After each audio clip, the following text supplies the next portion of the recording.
And, as before, if you don't want to be on screen, camera off, that's cool.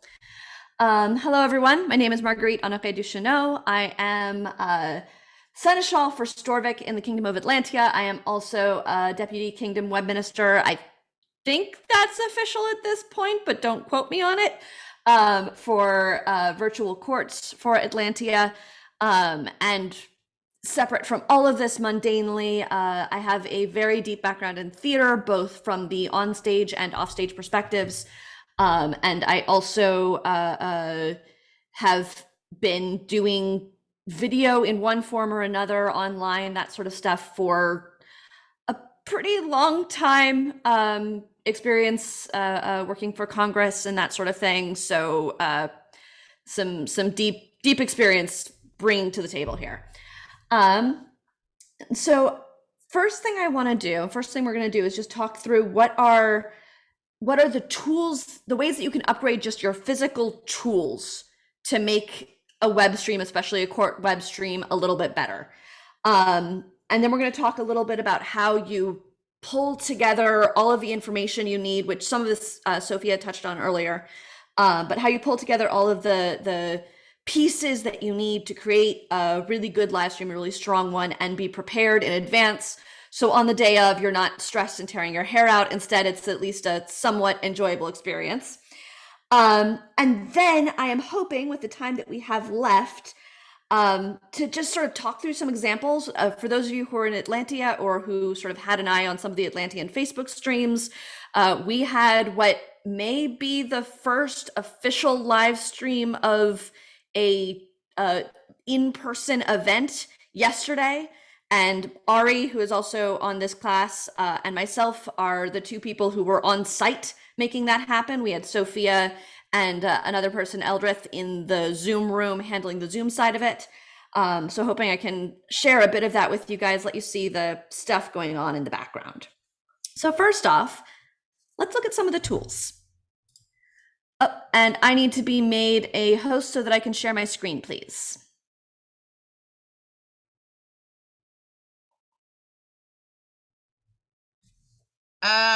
That we may need to go turn on screen sharing.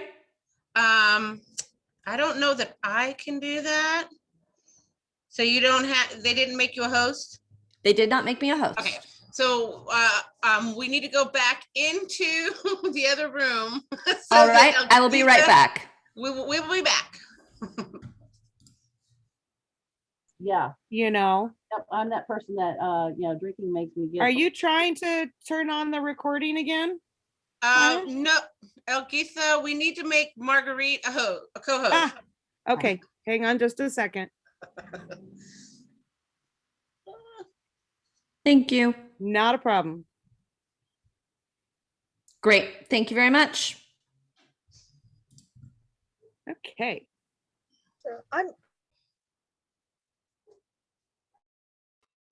All right, we should now be back. And now I'm going to share my screen. There we go, share. Cool. Okay, so you should be able to see Courting Technology Part 2. For those of you who want it, this is my email, this is my website. I don't have a full slide deck for this show. I'm sort of pulling together from yesterday and a previous class that I did. So for those of you who are interested in more, I'll have a survey at the end that I pass out to you guys, fill it out, and then I can circulate more information to people who would like it. So with that, this is the plan. We're going to talk through equipment, preparing, software, and then see it in action. First off, any stream that you do, whatever it is, it's going to have three pieces: a video feed, an audio feed, and an internet connection. That's all you need. And we've got a really easy way to do that. It's a phone that has video, that has audio, that has internet, right? So that is technically all you need to live stream, is just a phone or a computer. And one of the links that that Sophie posted previously was filmed pretty much with a computer just like this. computer up, lid open, pointing directly at their majesties, you have a live stream. But we can make it a little better. So first off, here's what would happen if you have a separate camera and microphone in the room running a stream. You have one camera pointed at their majesties or their highnesses, their excellencies, whoever the people on screen are. You have a microphone pointed at them to make sure that you get sound. Those are pointing at a computer or plugged into a computer in the room. It's running Zoom. That's connected to the internet, which is connected to that Zoom room that someone like Sophia or another individual is in. If there are any participants who are off-site but live, they're also plugged into this Zoom room. And if there's a silent Herald, they're in this Zoom room. And then from Zoom, in the way that Sophia was teaching you, you stream out from there to YouTube or Twitch or Facebook or wherever else you're sending this feed. Now here's how you can upgrade this. First off, connectivity. If you don't have good internet access, you're not going to have a good stream. If you can plug your computer physically into a modem, do it. Ethernet is always going to be faster than Wi-Fi. It just is. There's less interference. If you can plug in, do it. Second choice is Wi-Fi.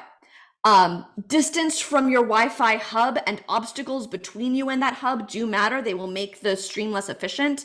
And when you are streaming, you want as much bandwidth as possible, especially for your upstream.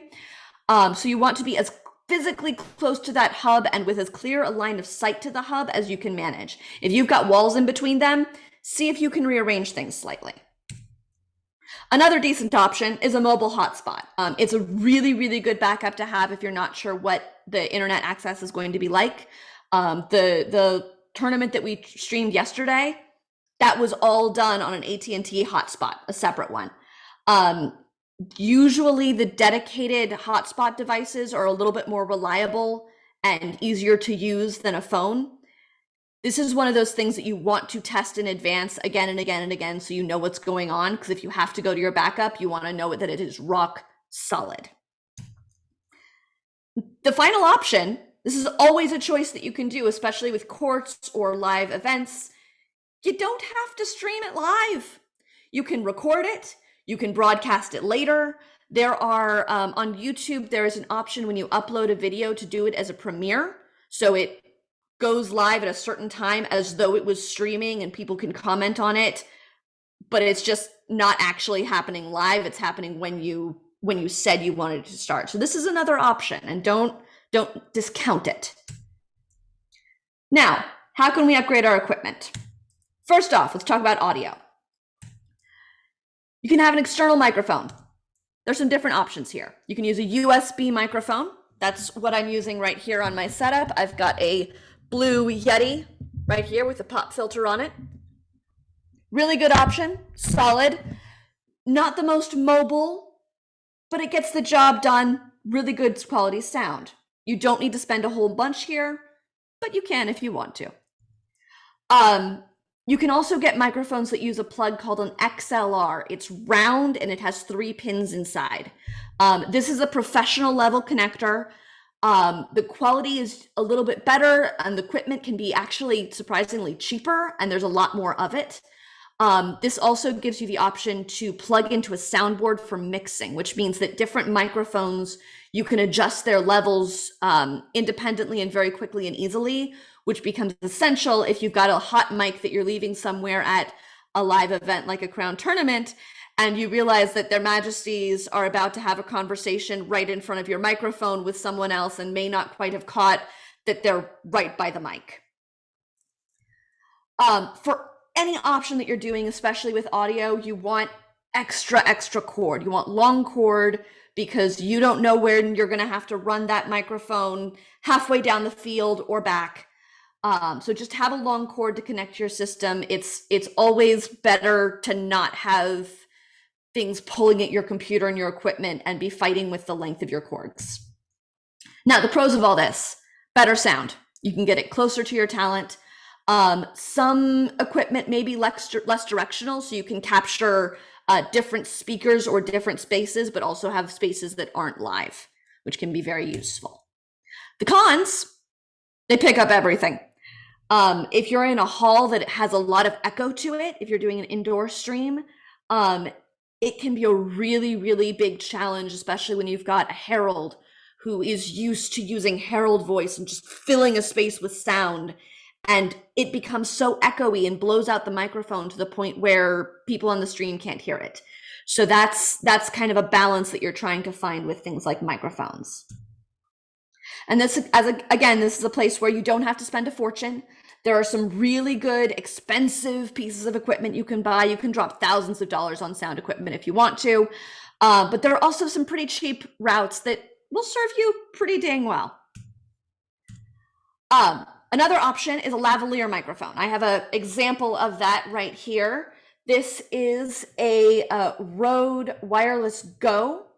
So these are two little boxes. There's one like this. There's another one, which is the microphone. This is the receiver.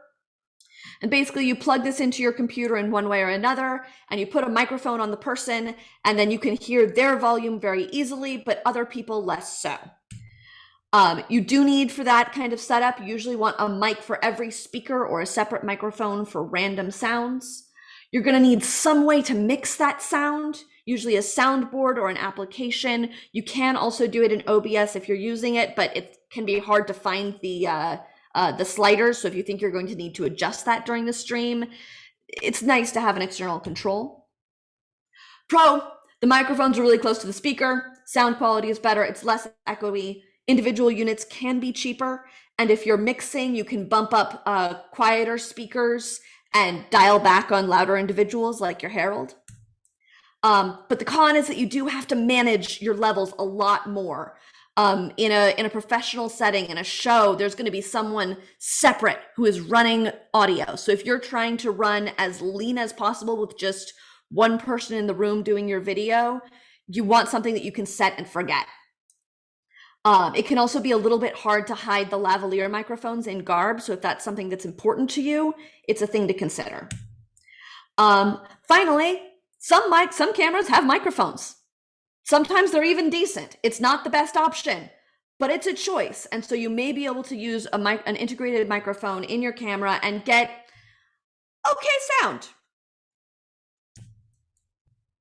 So that's audio. Any questions about audio? All right, then let's keep going and talk about video. So for video, you've got two ways that you can upgrade. You can upgrade the quality of your camera, and you can upgrade the quantity of cameras that you're using. So for quality, it's a better camera. You've got higher resolution, you've got more control of colors, you might have a zoom lens on it. If you're getting into using someone's DSLR, the lens may be faster, let in more light, less light. There is an endless amount of ways that you can upgrade the look of your shoot with a better camera. Quantity is having multiple cameras. The more cameras that you have, the easier it is to get different angles and shots without intruding on the audience experience every time you move, both the audience on site and the audience off. So for Crown Tournament, what we did, we had one camera that was set up as our wide angle, you can kind of get a shot of everything camera that didn't really move during the event. It was just stationary. And then we had a second camera which could move around. It had a zoom lens, and that one had someone's hand on it pretty much the entire time. And when we needed to do a quick move on that zoom, or when there wasn't something happening in a frame that could, or in a range and a size that you could get framed inside the zoom lens that we had on that camera, we switched to the wide angle. So that is my suggestion. If you're starting to go into multiple camera world, that's the sort of first setup I would look at, is a wide angle lens and then a focused lens and then a focused camera. And then if you've got another camera that you can play with, then that becomes focusing on a different point of view. And so you start getting this mix of shots that you can combine to create the entire piece that you're going to be doing. Yeah, so that's if you have a zoom camera, I would definitely look at doing a 2-camera setup so that you're not making your audience kind of drunk as you quickly move your camera around and they have to watch it jitter. That's just not a pleasant experience to watch. So having a steady, non-moving camera that you can switch your view to is really helpful. If you go to multi-camera land, you need a way to switch between your different cameras. This is where OBS comes in. We'll get to that in a sec. So if we're looking at an upgraded system, here's just the schematic of it. You've got the 2 folks or more who are on camera, your talent. You've got a microphone or microphones in between them. That microphone might be plugged into a soundboard before it comes into your computer. Then you've got multiple cameras plugged into that computer. The computer is running software called OBS, and I'll get to that in a second for those of you who aren't exposed to it. That computer often is also running Zoom if you're streaming Zoom. And then in OBS, you're using virtual camera to as your camera into Zoom. So you're seeing in Zoom what OBS is putting out. Then that's going into the Zoom room, and then the Zoom person in Zoom is doing just like they would always do. They are spotlighting the video coming from OBS, the video coming from the site, the silent Herald, the Zoom participants, and it's going out YouTube, Twitch, Facebook. So with that, I want to take another pause and see if there are any questions, comments, stuff people want me to go over again or talk more about before we move into sort of more the planning stages of running an event like this. And then I'll get back to OBS.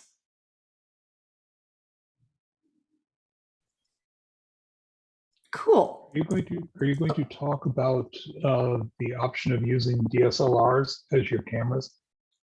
I'm not going to go into it directly, but I can. DSLRs are absolutely an option. Every model and what is needed to make it work as a streaming video camera is going to be a little different. Some of them will have some drivers that you need to install on your machine. Some of them, the best way to do it is they'll have some form of HDMI out, and then you go through something like an Elgato Cam Link or any one of a number of ways of plugging your high quality camera into your computer. It's a really good option, and it's the kind of thing that if you want to do it, start experimenting early and figure out what works for you, for your camera, for your setup. And there's going to be a lot of tutorials online that'll help you figure out the best way to do that. Yeah? Awesome. Cool. So with that, the next thing I want to talk about is preparation. And this is a biggie because especially for things like courts, there are a lot of communication flows that are happening. There are times when you are behind the scenes in a way that you might not always be. And it is very important to get an understanding of what everyone who is involved, especially their majesties or their excellencies, what they want and need in this court, both in a general way, but also in a really specific way. So things to know are, is there going to be an elevation? Is that going to be live? Do they have someone who is going to be able to go to the spot and set up the equipment for the elevation, especially if it's a surprise? Does that person understand tech and know how to use Zoom? If not, someone needs to figure out how to make sure the person there knows how to use Zoom and has video or has internet access and all of that sort of stuff. So that's a potential complication. Is there going to be some sort of pre-recorded piece of business, an officer stepping up, an award that was given? Sometimes if peerages are happening, there might be people speaking for the worthies or worthies speaking for the individual who have pre-recorded something, and that you're going to want to have a way to play that. If that's playing, do their majesties need to be able to hear it in the room? Does anyone else need to be able to hear it in the room? If their majesties are having someone call in through Zoom and do they want to just have that person speak and not worry about hearing them? Do they want to be able to hear and have a conversation with that person? Do they want to be able to hear and have a conversation with that person and see the video of that person live as they're doing it? And these are all things that you have to take into account and ideally know well in advance of the court so you can plan your equipment and all of your settings to make all that possible, because each of those requires a different sound setup of the direction that you're setting up your sound and video and all of that sort of stuff. With that, what I like to do, and the model that we've come to in Atlantia, is we like to start with a kind of pre-event meeting. It's usually at least a couple of weeks out, sometimes more, and we just gather what information we know about court so far. Figuring out all of the little pieces. What are the videos that we're going to need? What's all of that, and who do we think is responsible for each of these things? So laying all of that out. There might be additional conversation back and forth leading up to the week of the event. The biggies that we also do on usually Monday, Tuesday beforehand of the week of an event, we will have a tech rehearsal is what we call it. This comes out of theater.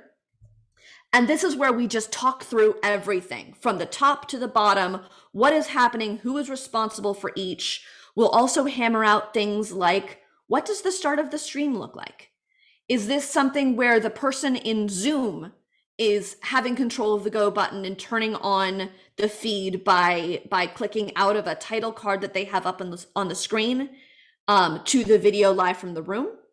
Or is this the kind of event where the Zoom host, once they have put the stuff up on the screen, they're stepping back and keeping hands off, and it's on the person in the room to say, okay, we're about to go live in 5, 4, go. And that's when people will start talking and things go. So these are the time, this is the time when you iron that out and just really communicate all of those pieces. Then the next piece that you do is you talk through everything.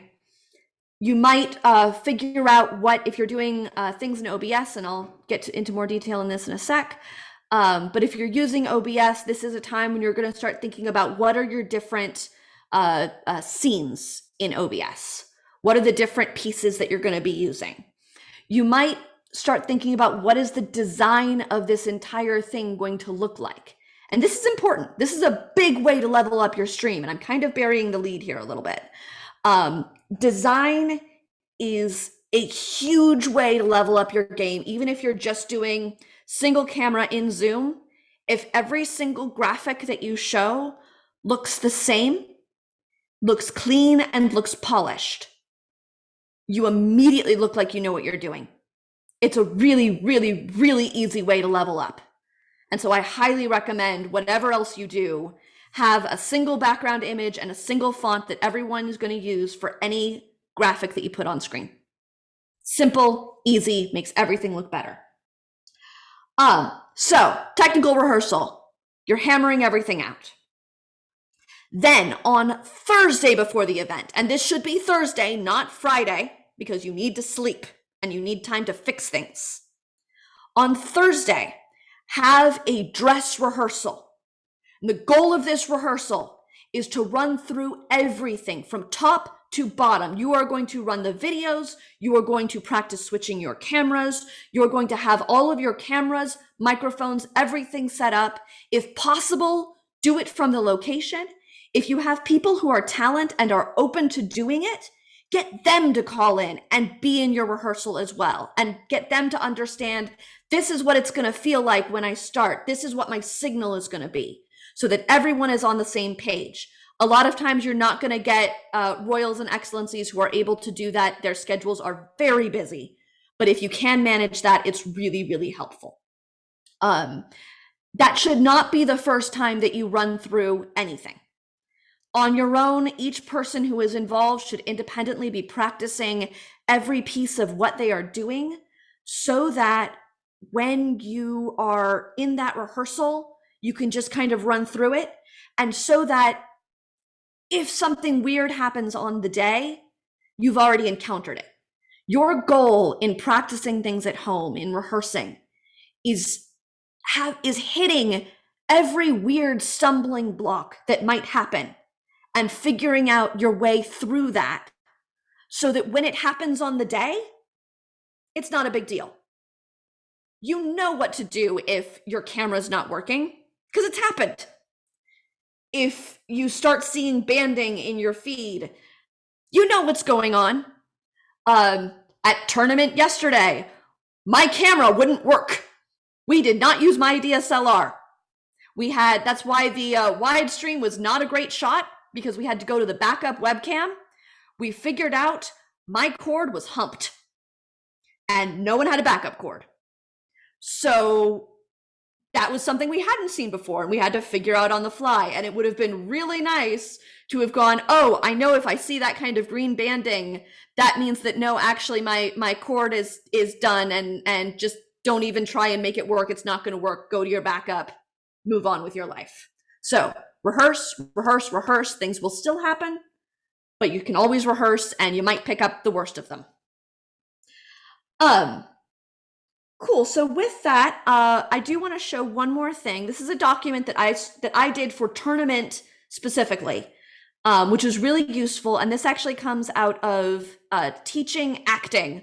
We do final scenes, and I create this document that's what happens at every stage in the process for each person involved. And so I did one of those for tournament, and let me just show that to you. This is what I call a run of tournament, run of show. You've got the time over here, right? So here's what's happening at a different event. Sometimes you know what time it is, sometimes you don't.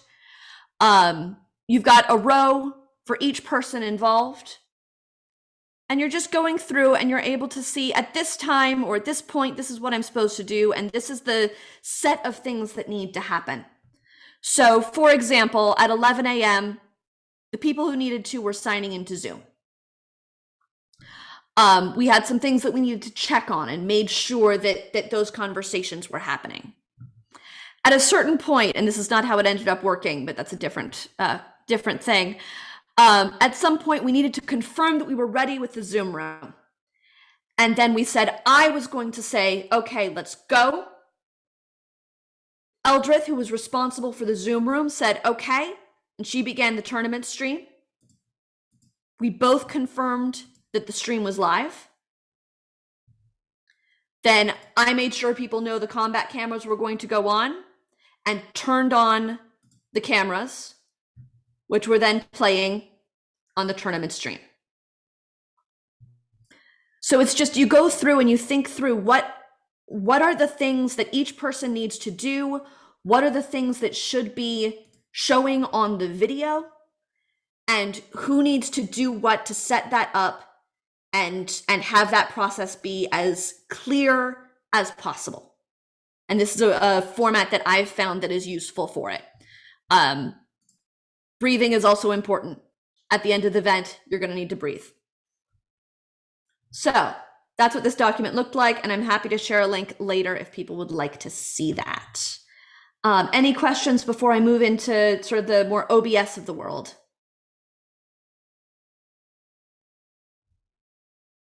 Nope. All right. Let me find how do I get out of, sorry, trying to get out of,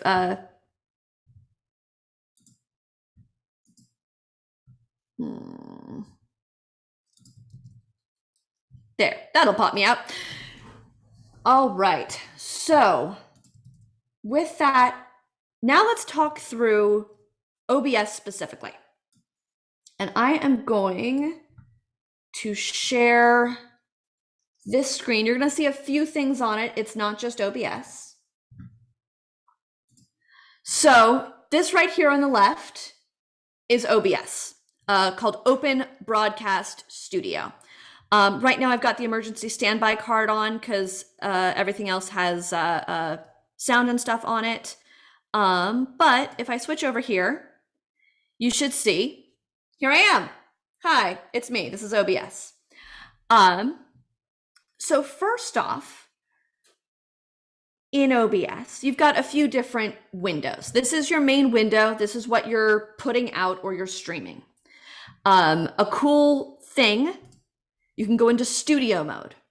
In studio mode, this is what you're streaming, and this is what you're working on. So if you're in the middle of a stream and you need to adjust something, you can go into studio mode, you can move things around, and then you can either transition into your change stream or just pop out and it will keep the old one, but the new one will be saved and ready to go. Very useful. Over here on the left, we have scenes, and these are pre-built views that you have constructed for this stream, this project, whatever it is.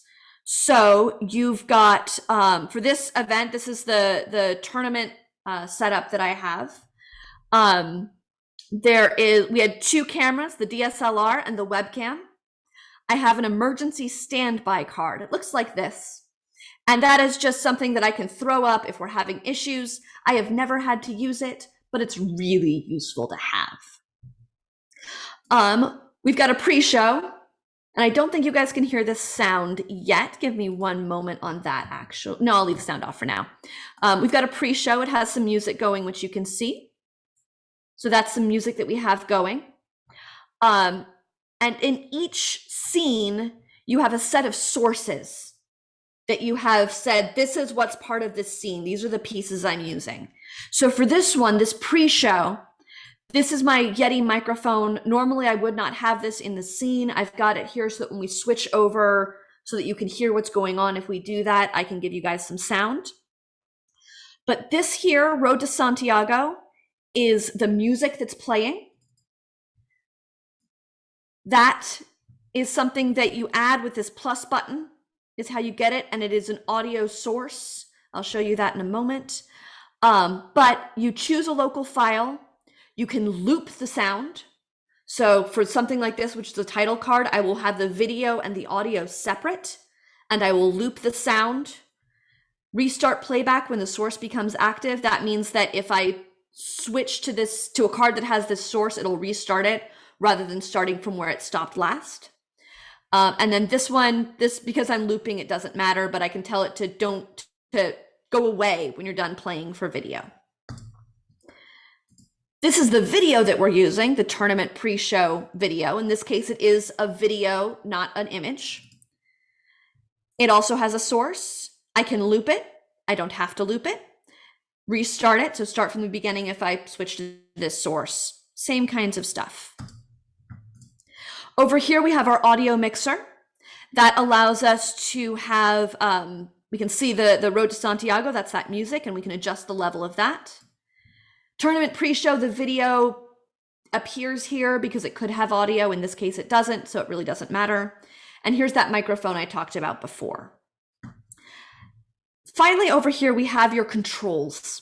So if you have a stream key set up, you can stream directly from OBS. This means that you don't have to go through Zoom to live stream. You can go straight from OBS to the internet if you want.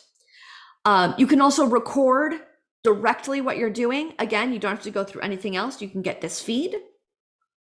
Another cool one is virtual camera. I'm about to do this, so I'm going to turn on virtual camera right now.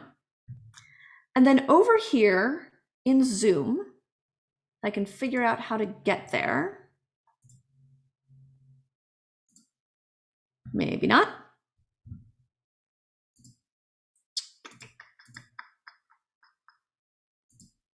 There we go.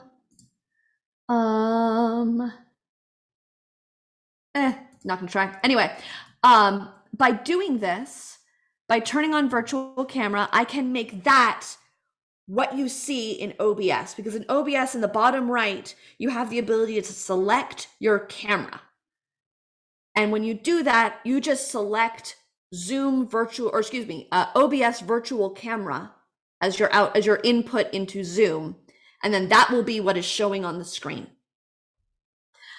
So that is about it for virtual for the basics of OBS. So that's that piece. Another really useful tool that I love is Streamdeck. I physically have one. It looks like a deals. Yes. Like that. And it's controlled with this software you see here on the right, which I am going to switch over to so you can see it. This is Streamdeck right over here. and it is set up to control OBS. I'm using a plugin called OBS Studio, or I think it comes with Streamdeck actually. And so with this, I've got these set up each to control different scenes. So I can switch cameras just by clicking. And I'm changing that using my fingers on Streamdeck, that's all. I can also turn on and off what's called the Chiron. That's what it's called on CNN, which is that band at the bottom of the screen, right? So again, I can use these buttons to control that, and I've just set that up to control the source in OBS. In the same way, it's just a toggle, it's controlling source. I can also turn on and off other sources. So in OBS, I can add a shield tree, right? That's what we did for the tournament. And it's right there. And for today, because I am a nerd of the highest order, I decided to pull in a little bit of Matthew Mercer. So right now I've got a window on another screen that is showing this video from YouTube, and I'm bringing it into OBS as I think I'm doing a window input on this one. Yes, a window capture. And I've got it framed up to the frame of the piece that I want to broadcast. And I just got it inserted here. Works really well for this. Some other great uses. You can use this for Zoom. You can use this for a silent Herald.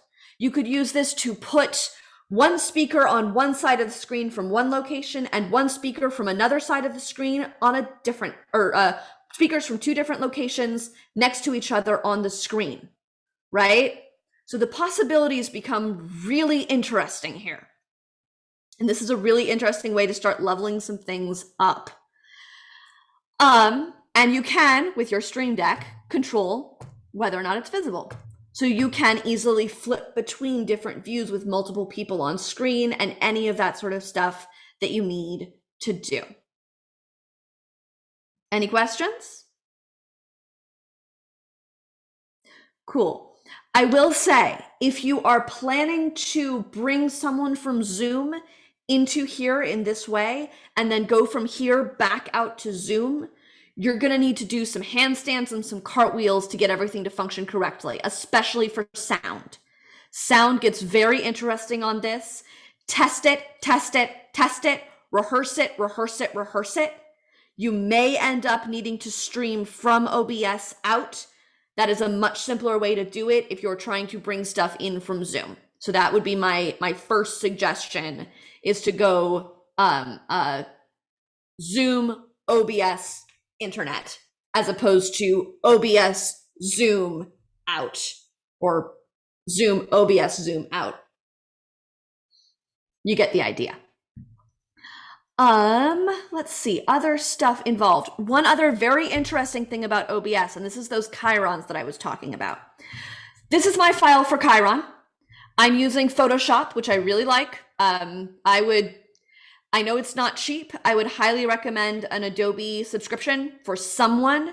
You can share the credentials if you need to, as like a Kingdom account or something, or a baronial account, but it's super useful. There's a lot of information out there on how to use it, and it gives you photo editing. It also gives you video editing if you need it for Premiere. And if anyone is bringing pre-recorded stuff in, sometimes the sound is bad, sometimes the lighting isn't great, and Adobe gives you some tools, Premiere gives you tools to adjust those volume levels, clean it up, get rid of static, that kind of stuff. They're really, really useful. That tree is distracting me, so I'm going to turn it off. So with that, one of the things you can do is use transparency. And so in this Adobe file, and I'm going to lift it up because you can see it better when you've got layers. We've got multiple layers here in Adobe. And I've got some of them visible, some of them not. And this one has got a mask on it. You can do a lot more research into how I'll do all of this in Photoshop, but this one has a mask, which means that these kind of square areas are transparent. There's no image there. And that is why over here in OBS, you see the blue below, and then you see my face above.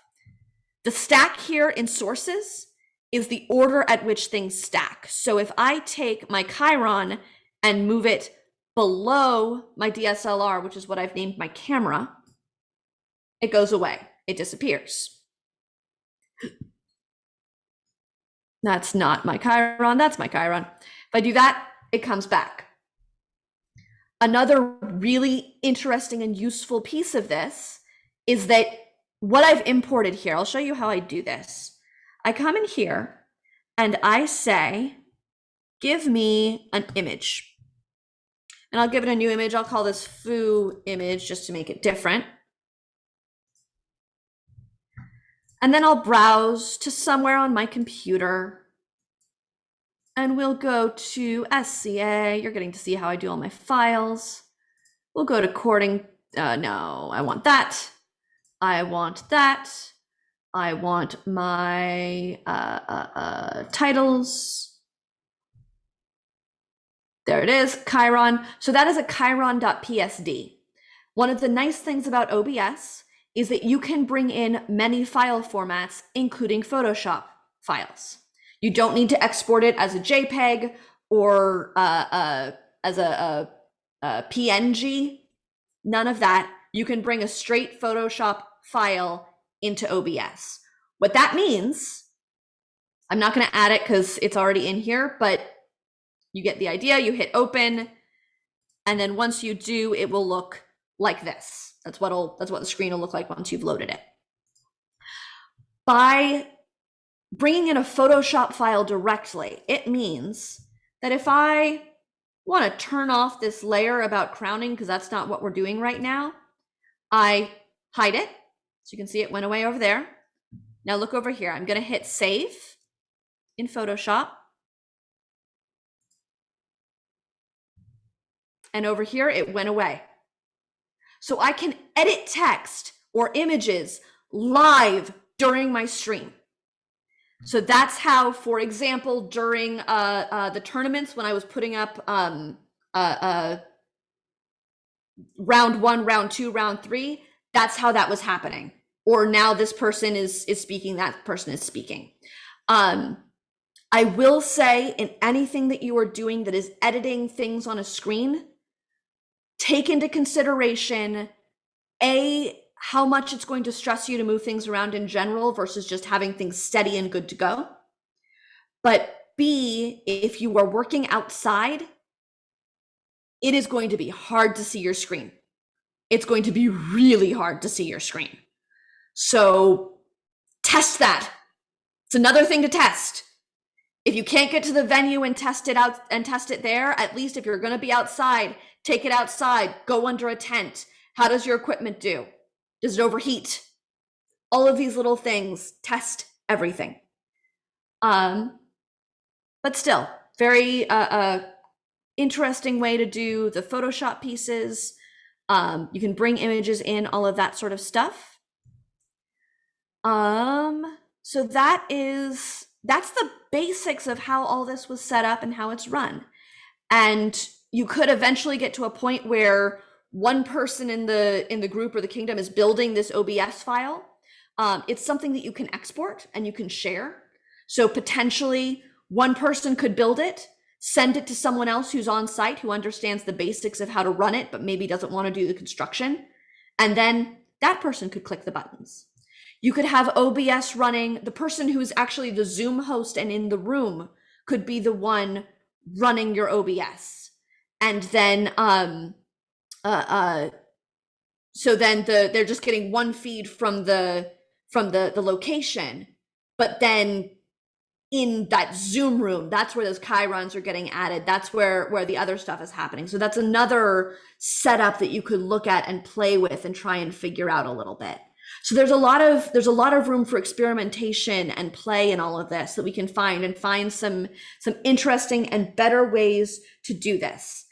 Does anyone have any questions? Is there anything that people want to see? Do you want to see what it looks like with the video and audio and kind of what the sequence of maybe a dress rehearsal might have looked like? What would be useful to you at this point? Or just any questions?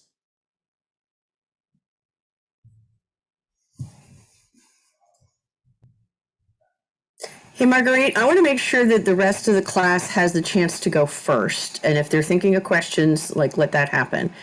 And I also want to see if we can spend a couple minutes, since we've got about 10 minutes, because Sarah was bringing up the idea of the silent herald.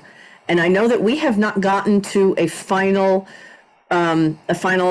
decision yet or setting yet on how to really do that. But could you talk around that, like talk about the options people have so they can see at least what all these pieces are that we're juggling so they can maybe go into the world and make their own decisions on it? Absolutely. So Silent Herald is essentially a person. If you think about Silent Herald, I like to think of them as a person in Zoom that you want to put on screen pretty much the whole time, but they don't need sound. So it's a little easier than if you have someone calling in live and they need to talk to the room. Their majesties don't need to see them, so I don't need to think about making sure that I have a monitor that I can turn to face their majesties so that they can see in the Zoom room. I don't need to think about having a separate set of headphones. I'm actually going to take a half step back really quickly to address something else, because this reminds me. If you need people in the room to hear what's going on in Zoom, quick and easy hack to do it. Have them sign into the Zoom room separately on a phone with their own personal, ideally, Bluetooth headphone plugged in, connected to their phone. They know how that works. They've done that all the time. And then just put that phone, tuck it away somewhere so it's not seen, but it's kind of near them. They can hear what's going on. There will be a delay. It can be a little bit disconcerting, so give them a heads up on that. And make sure that all microphones are muted. But that is a really, really quick and easy way to give people in the room ears on what's going on if they're not plugged into the computer. So with that said, silent heralds. A silent herald is someone on screen in Zoom. You need to get them onto the stream of your live stream. If you are setting up in such a way where Zoom is the interface to the live stream, the simplest and easiest way is to spotlight the two videos. Spotlighting can be tricky in Zoom. Sometimes it's not always reliable.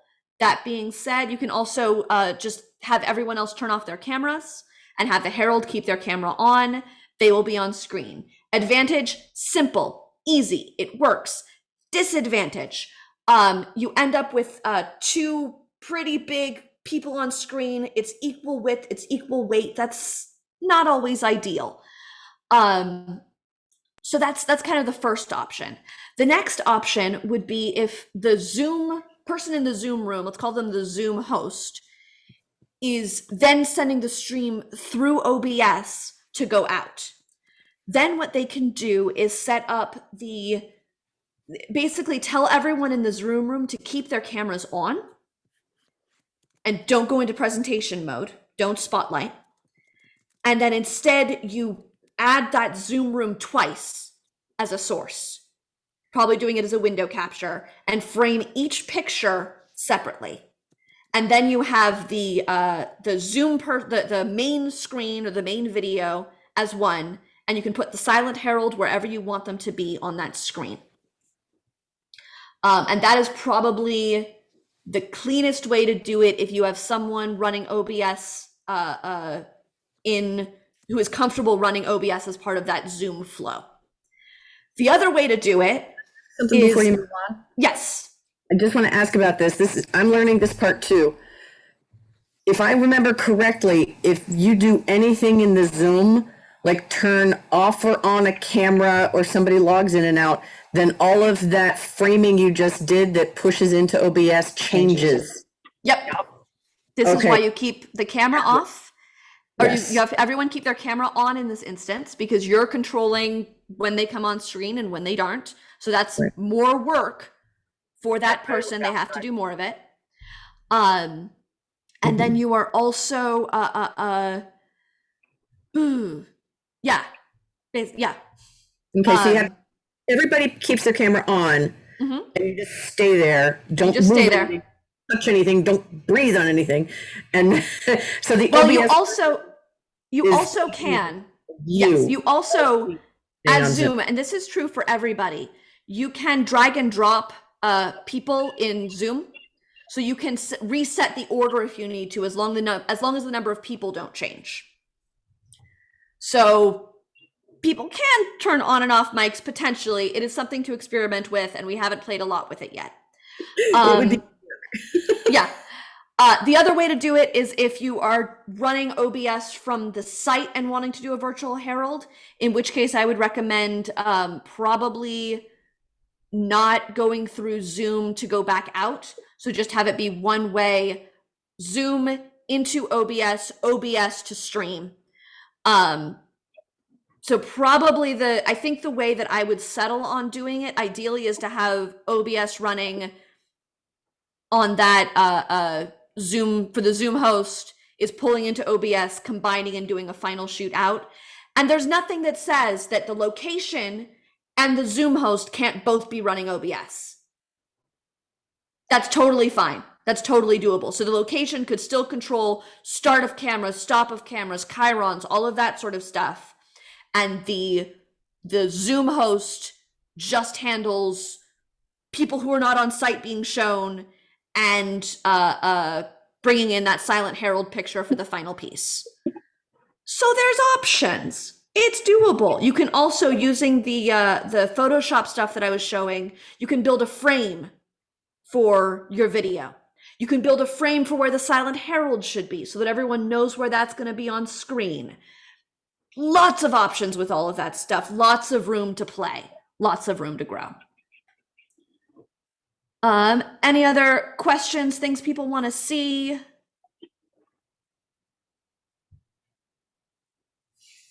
I'm noticing in the chat that Lud is definitely adding on to the OBS OBS love. love for the day, and I was not aware of that. Thank you. I did not know you were adding in OBS, so that's a treat. I hid it away, but that's what my class is about too. And it's for classes like this, not for open courts. So it'll be a different focus. It is great for so many things just to control your screen. I use it for so I'm also Seneschal of Streamdeck.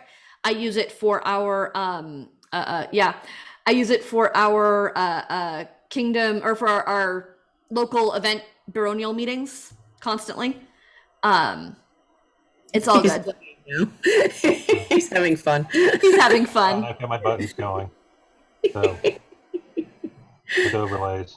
Cool. So yeah, so really quick, we've got like 2 minutes left, and I just want to really quickly give you guys a demo of what that stream actually looked like as I was running it. So I'm going to switch my audio really quickly. You might lose my audio for a second. No. Yeah, you might lose my audio for just a second while I get things fired up correctly. You should be able to hear me very loudly. Let me fix that. Cool. So now I'm going to screen share one more time. And we'll do share screen. Cool. So here we are back on the screen. You're going to hear the music and stuff now as though we were running that live event. So on my Streamdeck, we're in pre-show. And this is what I want playing at the start of the event. This is what gives us time and space. It doesn't matter how long it takes to get started because we have this thing rolling and going. YouTube doesn't always start exactly when you hit go. So you can have this up and playing, and then someone says to you, yes, we can see it live on YouTube. You are good, go ahead. And you have that time to make sure it's working before you point to people and say, okay, let's start. Then you cue them. We start video, talking, everything's going on. Chyrons might go on and off. You might turn and off that tree. Switching cameras, chyrons, other pieces and elements come on and off the screen.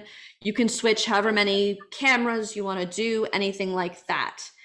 For this one, we had a field court set up, right? We were expecting to need to put something up in between the fighting and the field court. So this is something we prepped in case of that. so we could move cameras. We ended up not needing to use it. Then you go back to the event, doing the stuff, and then we went to the post-show, right? And then for the virtual court, I don't have it loaded here, so I can't run it through on this Streamdeck, but I can do it physically. We had another pre-show. We went to their majesties, they talked, we switched cameras again, just like before. Didn't have a Chiron up or a tree. Then we had a video from someone external to the site who'd pre-recorded, and all I did was switch to Good that. afternoon, Your Majesties, Your Highnesses. Thank And it you for played. letting us take a moment of your time this afternoon in your court. Let it play I'd like to through say all thank the you so way. very much for I'm allowing just me to gonna work on jump. the Acorn for these past several years. Jumping to the end. as I work in this role. So when it's done, you can see I have a basic card behind it, and I have this video set to show nothing when the playback ends. That's why it disappeared and went to blue. This is part of that graphics that tie everything together stuff. So this is the same blue card that shows up everywhere else. It makes things look really smooth and clean. We went back to video after that. Then I knew we were going to have a scroll video, so we played the scroll video. The music under it is the same music under post show, so that if we need to go straight from one to the other, it would be smooth. Otherwise, it would keep going. And then finally, we had a post show that had pretty graphics again, and this was new this time. We had a scroll of people involved. And I think this is really important that we start doing, is acknowledging the people involved in making this stuff happen. So this was kind of my attempt to do that. And so that rolled, and then it ended up going to a screen that, again, I was fine leaving up for a minute, 2 minutes, whatever, for the people to see until the stream was actually cut off. So making a soft start and a soft end are really helpful.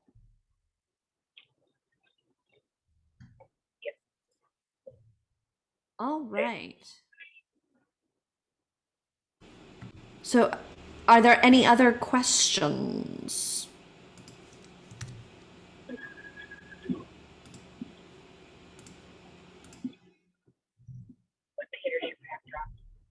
Anyone?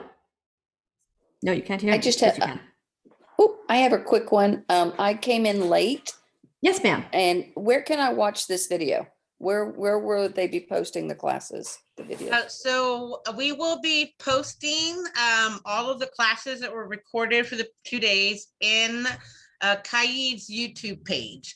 Once we get all of our recordings over to them, we will put a link to the YouTube page in this event page. So you'll be able to come to the event page, find the YouTube channel.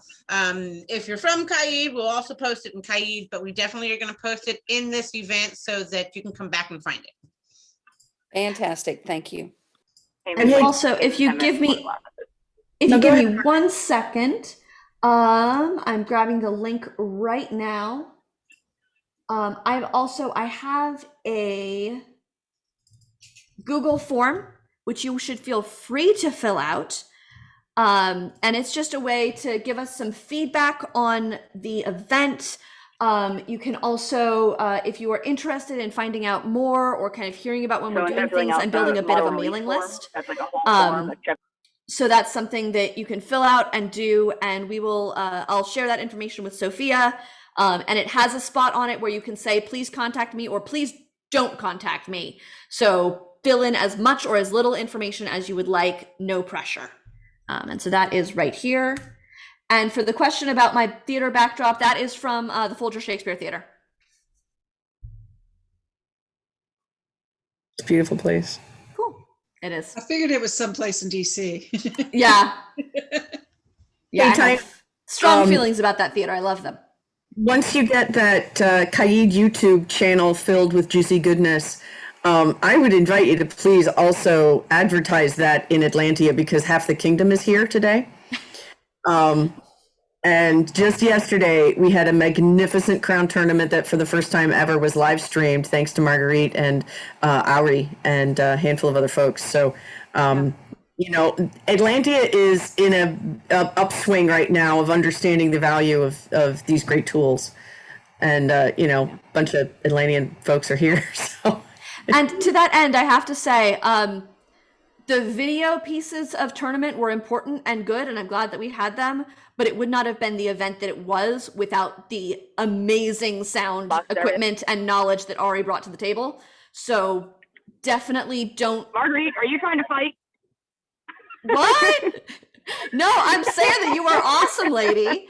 But more to the point, what I'm saying is if you're thinking about doing streaming, don't neglect audio, because even though great video is awesome and wonderful to have, audio, if audio works, it is watchable, it is listenable. Even if the video goes out, if people can hear what's going on, they're usually good with it.